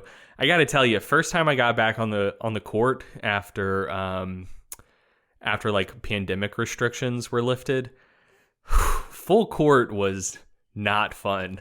But yeah, my lungs are getting back to the point where I can, run a game of full court and definitely be tired by the end, but can actually play the sport the whole time instead of mostly just focusing on survival by about the midway point of the game. But yeah, so long walks in basketball, that is my cardio program. Yeah, with cardio, I don't like to get overly prescriptive. I don't like to really focus on the numbers too much. I like to go for walks, and the more I need to burn energy, the longer they get. Or if I just have a lot of stuff on my mind and I just want to clear my mind, I'll go for a nice long walk. That's good. Back in the day when I was still a competitive wrestler and football player, I would run a lot, especially for wrestling. In hindsight, probably not the best use of my time in terms of training, but whatever. I like to go for a long run from time to time. I would go for, the 2-mile run was my favorite. I could usually keep my average mile time under like 6 minutes. And then I would even go for some longer runs. I would either go for like a 2-mile run or like a 7 or 8 mile run. And the 7 or 8 mile run, I definitely get them done in under an hour, but that's about as much quantification as I would ever do. The big thing I'm doing right now is I feel very comfortable saying that I'm a worse swimmer than you, because I probably would have needed rescue. If I tried to do even a sprint triathlon, I don't think I'd finish the swim. Backstroke. So I'm what I'm doing right now is trying to... I could not do... I forget how far it even is. It's not that long of a swim, but... Yeah. I was incapable of doing, a standard like forward crawl for the entire distance. Yeah. I backstroked it. If you're a weak swimmer, you can still backstroke the swim distance for a sprint try. Yeah. 100%. But yeah, so right now I am trying to become a proficient swimmer in my free time whenever I can find some. So far not going well. It's not pretty, but yeah, that's my thing is like with cardio, I try to make it enjoyable. I just try to make it do something that captures my interest. I moved recently, so now I live kind of near a lake. I want to get into stand-up paddleboarding, but across that bridge, you can see the progression of my cardio. I want to learn how to swim so I don't die when I do my paddleboarding. So there's a reason for it. But yeah, that's it. I've never done anything competitive in cardio. I thought you were about to say you see the progression of my cardio. It's just getting less intense over time. Like, yeah, I used to go for 10-mile runs. Now I kind of splash around in the pool. Maybe do some paddle boarding, which, as I understand it, is something that a lot of like retired people in Florida do. And then it's like, you know what? I'm eventually just going to be the guy at the gym who sits on the recumbent bike and watches Fox News while pedaling at 3 miles an hour for like an hour and a half. I mean, I probably will be. It's fine. Yeah, so that's my answer. Okay. All right. M. Ake asks, got into a conversation in another fitness group about Pontzer's constrained energy model and its implications for folks trying to use exercise to increase calorie burn. Would love to hear your takes on it. So first off, I think it would probably be a good use of time for us to do a deep dive on this topic at some point. So I have every intention of giving a pretty surface level answer here. M asked about this, but there were, I think, like 4 or 5 questions about Pontzer's constrained energy expenditure model between the subreddit and Facebook group. So there's obvious interest in this topic. I think largely related to the book that Pontzer put out recently called Burn, if memory serves. So my take on it is I haven't read the book, but I have read the main paper that Pontzer published back in 2016 on this topic. And so the basics of the constrained energy expenditure model for people unaware is that like physical movement increases caloric expenditure, but only to a point. So if you go from being completely sedentary to moderately active, your total daily energy expenditure will increase concomitant to the amount of additional movement you're doing and the additional calories you're burning from that movement.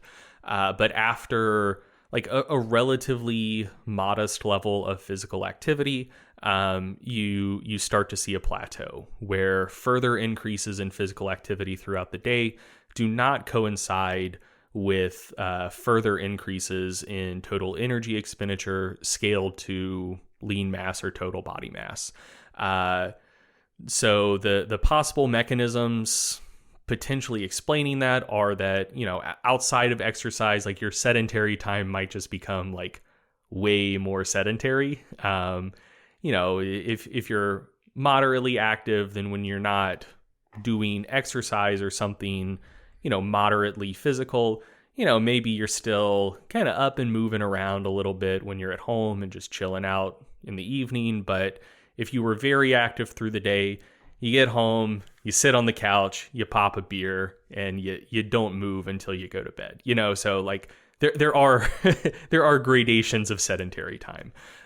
So that's one possible explanation. Another possible explanation is potentially metabolic. If you're being way more active, maybe you just start to see a slight downregulation of resting metabolic rate. So anyway, the negative interpretation I have seen from this model floating around online is that basically exercise is pointless for increasing energy expenditure. And that's the thing. So this is a pretty nuanced idea, mostly because you're not dealing with a perfectly linear model. You're dealing with a model that has a breakpoint. And a lot of people have a hard time thinking past straight lines. And so they hear like, oh, doing more and more exercise doesn't further and further increase caloric expenditure. Therefore, little shortcut I'm going to put in my brain, exercise does not increase total energy expenditure. Therefore, like, you know, if you're trying to lose weight, exercise is actually completely pointless. And I don't think Pontzer would agree to that. That's certainly not a logical implication of his data. Yeah, I mean, like a lot of, especially Americans, are very sedentary. We have sedentary jobs, and if you don't train for something, compete in a sport, you're probably fairly sedentary outside of work as well. Most people listen, I don't know about most people listening to this podcast, but most Americans would probably increase their total daily energy expenditure by intentionally moving a bit more. And, you know, that doesn't have to be intense exercise. Just go for a walk, spend some time in the garden, whatever. That will probably increase total daily energy expenditure. If you're someone who, is like already pretty active, and you're like, oh, if I do 20% more activity, will that increase my total daily energy expenditure? Maybe not. Who's to say? That is a possible implication of the model. Another thing to note, I think, that's worth pointing out is in the 2016 paper, there were some big ass error bars on the actual figure presented. And I think that's pretty logical, right? So I think that, if we assume that leisure time physical activity and changes in that are one of the primary mechanisms by which further exercise might fail to increase total daily energy expenditure, I think a pretty big variable is basically like how active your job is. So if you have a completely sedentary job and say like, yeah, I want to train for a marathon, or you're already like pretty active, but you're like, okay, I'm going to start training way harder. Maybe that won't lead to that large of an increase in energy expenditure, because you do just have the capacity to be so sedentary the rest of your day. Whereas like, let's say you work construction or you work at a fucking Amazon warehouse and you say like, yeah, outside of the gym, I'm going to double the amount of miles I'm putting in per week. At that point, like, you're spending 8 hours a day doing something very active necessarily, like, to earn a paycheck. So like that increase in exercise energy expenditure will, I think, probably increase total daily energy expenditure. So, I think it's a nuanced topic. I think for most people in the Western world, doing a little bit more exercise will probably increase energy expenditure. But I do think it's pretty clear that it's not a one-to-one relationship for all people at all time. Like if you start putting in an extra 100 calories worth of exercise per day, your total daily energy expenditure, depending on what the rest of your life looks like and how active you already are, very well may not increase by 100 calories. It will probably increase to some degree less than 100 calories. But again, that's going to depend on all of those other variables. Yeah, I mean, one of the reasons that I've neglected to pick out some of because we've seen questions like this before that have been submitted related to this constrained energy model. One of the reasons I've shied away from selecting those questions in the past is I don't want to critique the model without giving it a really thorough review. And I just haven't gotten to that point yet where I'm like, all right, I'm going to go ahead and dig into this start to finish really in depth.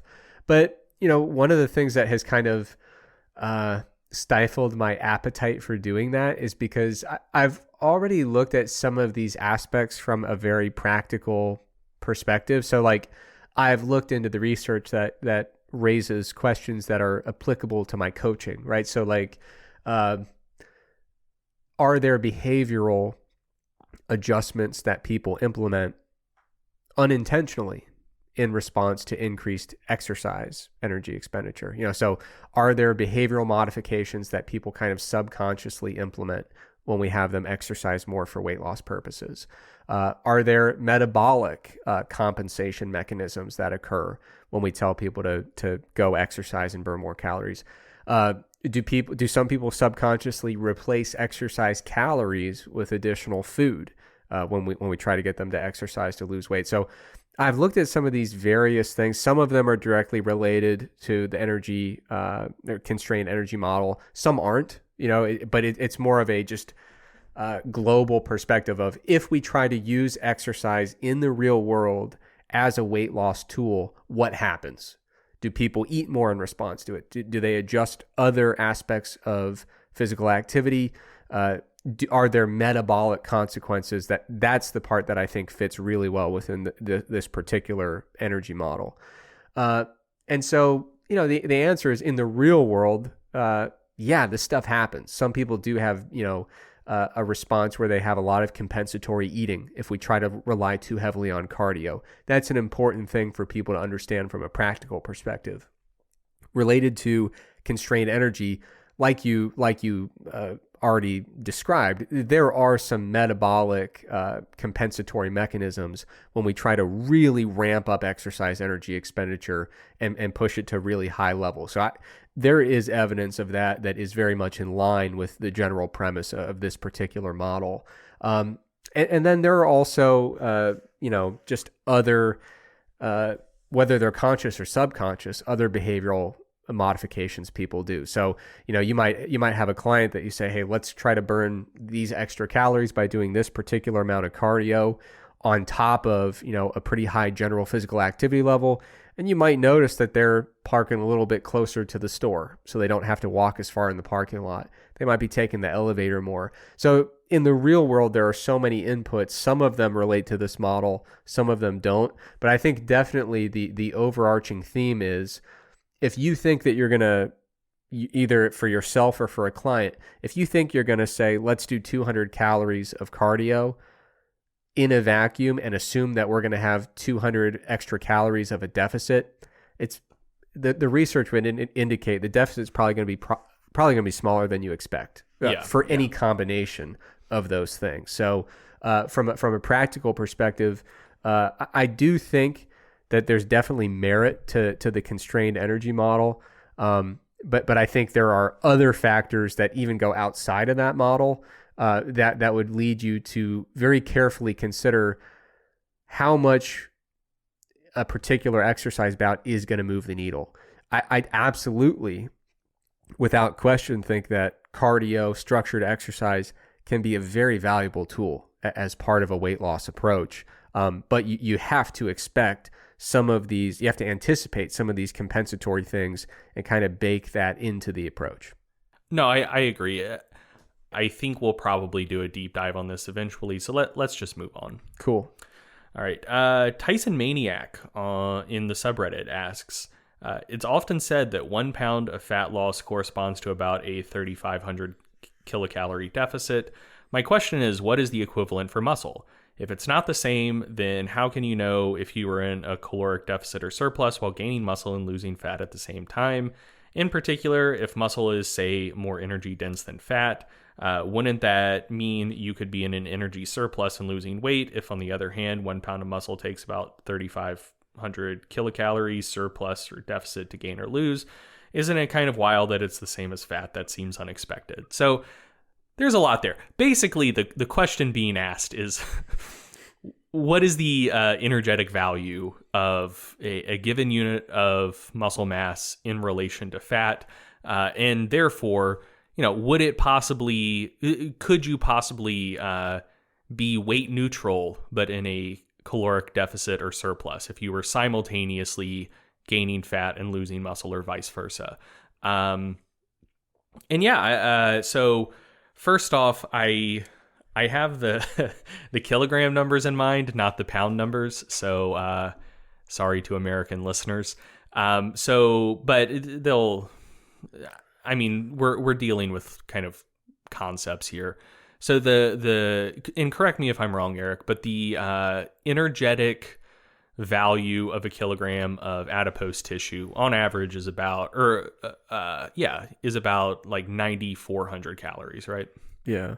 Yeah, so about 9,400 for fat, and for lean mass, and this is kind of all lean mass, but muscle is the largest constituent of lean mass you have.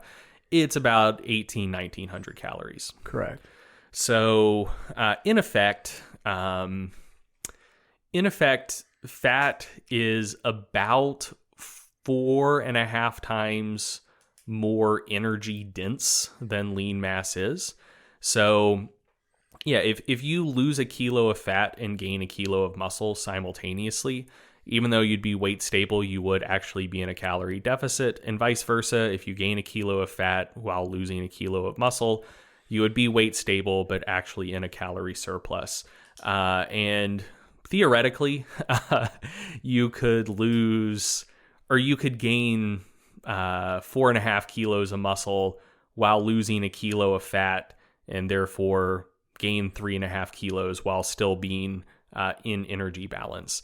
So those are extreme circumstances. Like For the most part, you're probably not going to be gaining 3.5 kilos of muscle while in a deficit, at least over like the short to medium term.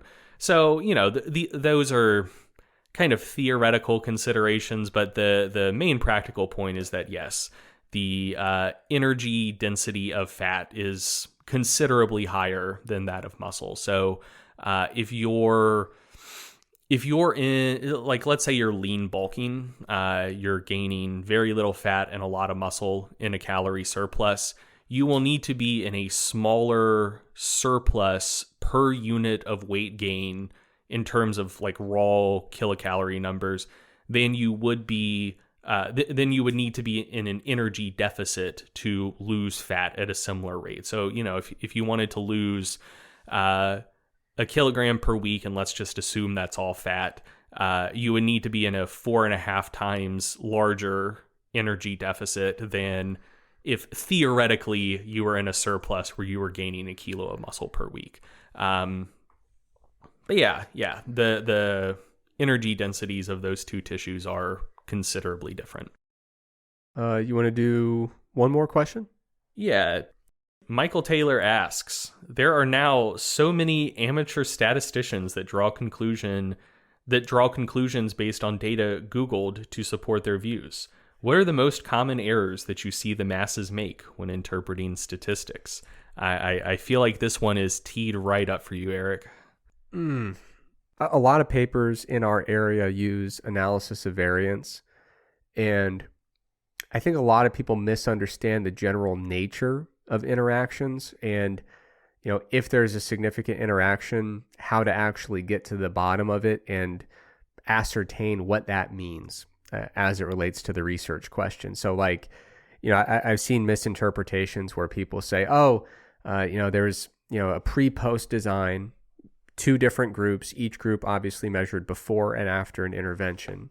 And they'll say, there was a significant interaction, but their post-test values were not different from one another. Were not significantly different from one another. So I guess we'll ignore it.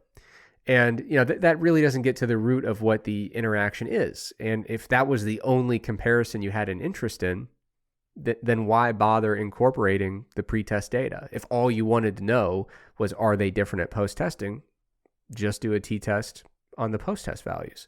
So I think general misunderstanding of what an interaction really represents in an ANOVA model is a really common one.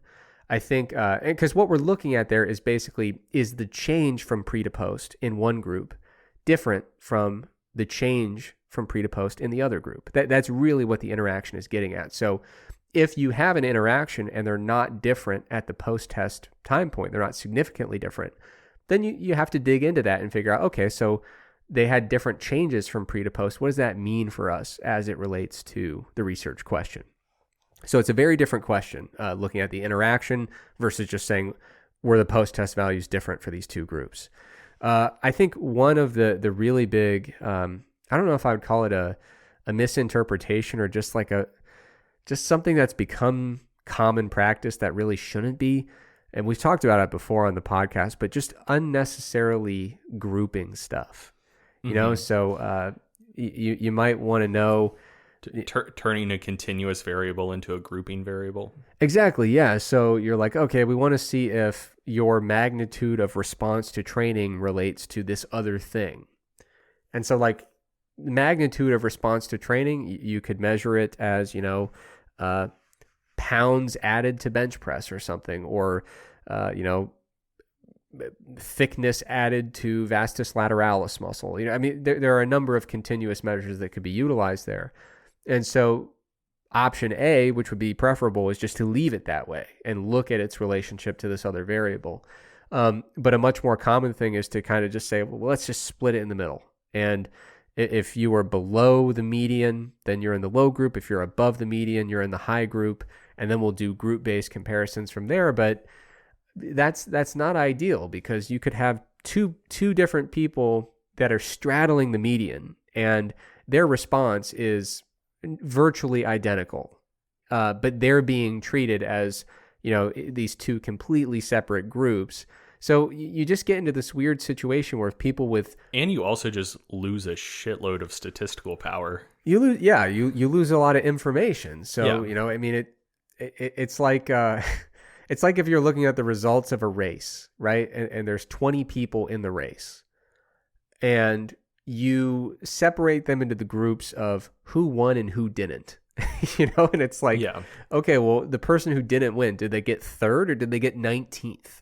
You lose so much information when you do this kind of grouping.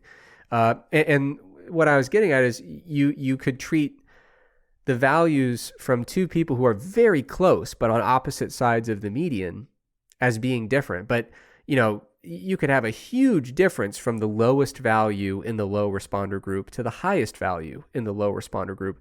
There's no distinction between them. They're treated as equivalent, even though they're quite far apart in many cases. So that's one of the things that continually gets under my skin. And I don't want to be a hypocrite. Like, I've done that before in research because like it's a thing that's done. So like early on in my research career, people say, oh, that's a thing people do, like get it to groups and then you can just, do ANOVAs and stuff.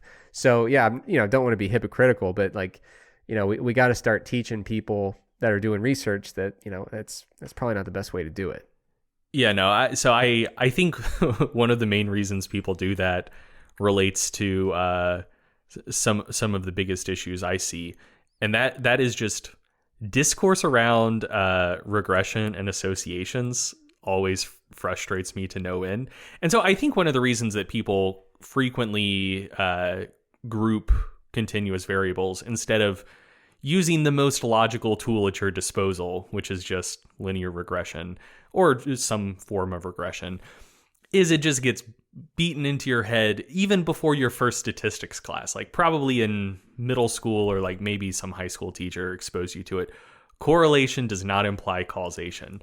And so I think I think when you're setting up an experiment and you're like, how am I going to analyze these data? Just kind of implicitly in the back of your mind, you think like, oh, well, if I split these into two groups and run a t-test, then I can draw causal inferences. But if I just run a correlation, I can't. And I mean, any researcher worth their salt, if they thought about that, maybe subconscious assumption for 2 seconds, they'd realize, no, like that's obviously bullshit. Like you need to do some randomization before you can imply causation from like a group-based analysis.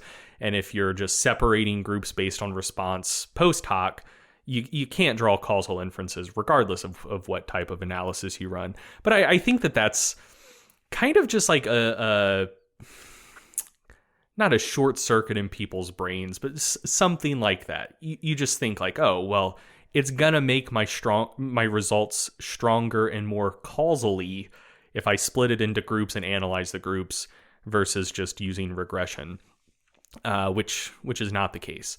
But anyway, yeah. So I think that there are a lot of like misinterpretations and misuse of regression and results based on regression and correlation out there. So on one hand, in year of our Lord 2021, you still see people trying to make causal inferences based purely on associations. Correlation does not necessarily imply causation. That's no bueno. You can't do that. On the flip side, I also see a lot of people who have that in their mind. Correlation does not necessarily imply causation. And they use that to essentially disregard and discount any research that is primarily just looking at associations and saying like, oh, well, this doesn't imply causation. It's not even worth the paper it's printed on. And that's very frustrating to me because there are a lot of research questions that don't lend themselves to RCTs.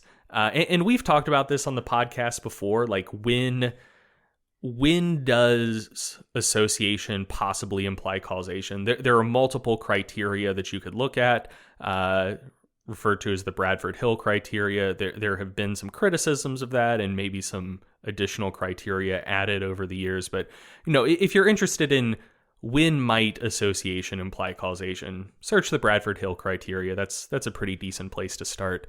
But yeah, like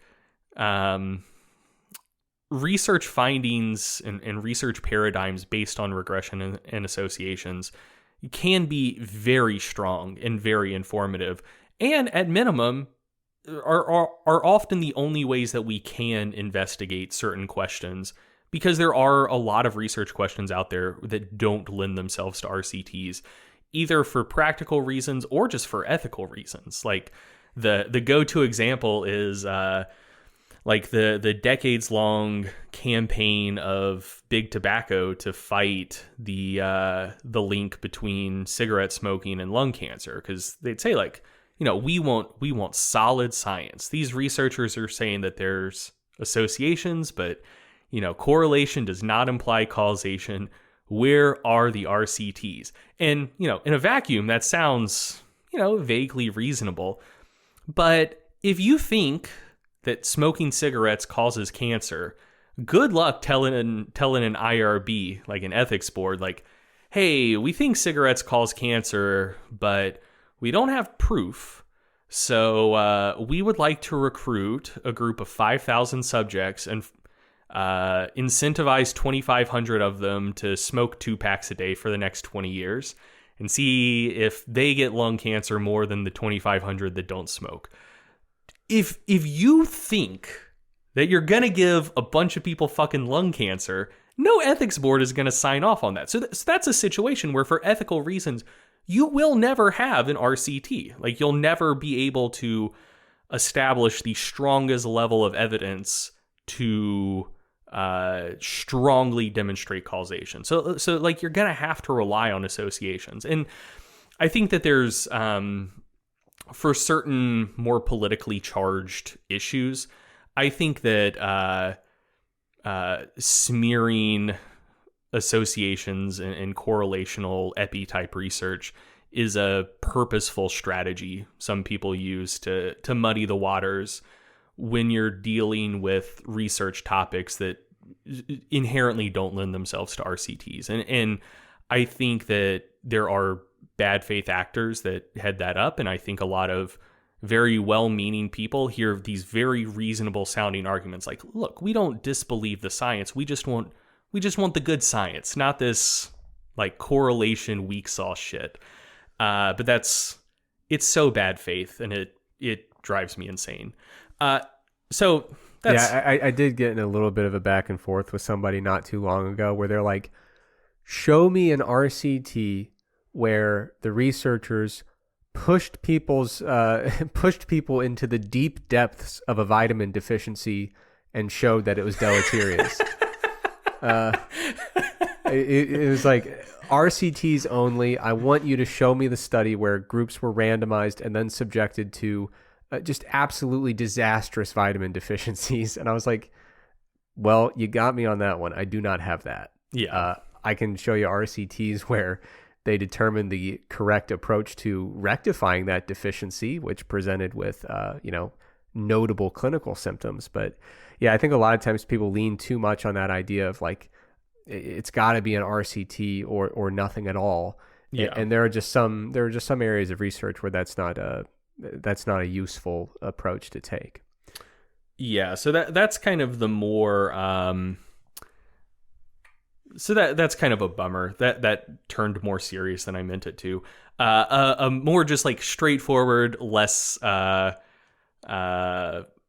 emotionally encumbered statistical issue that I often see is a critique of research that I'll see, like if someone posts a figure on social media, is like, you're saying that these two groups are different, but I see that the error bars overlap, therefore they can't possibly be different. That's not how it works. Yeah, I got in that argument like the other day. Yeah, that's why it's top of mind. So assuming that the figure is showing the actual like group means and standard deviations that are being compared, you can still have error standard deviation bars overlapping and it still be a statistically significant difference, because ultimately the difference between groups comes down to standard errors more than standard deviations. You use standard errors to construct your confidence interval. And if you're dealing with two groups and the confidence intervals don't overlap, or if you're dealing with the differences within a group at different time points and the confidence interval for those differences doesn't cross zero, then that's a statistically significant difference. And the standard errors are going to depend largely on the sample size.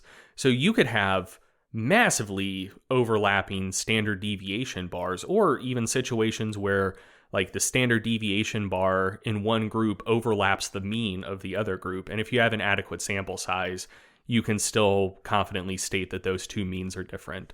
So yeah, that's, you can't just look at the means and standard deviation bars, and if you see any sort of overlap in those standard deviation bars, use that as a shorthand to imply that the group means aren't different. That's just not how inferential statistics works.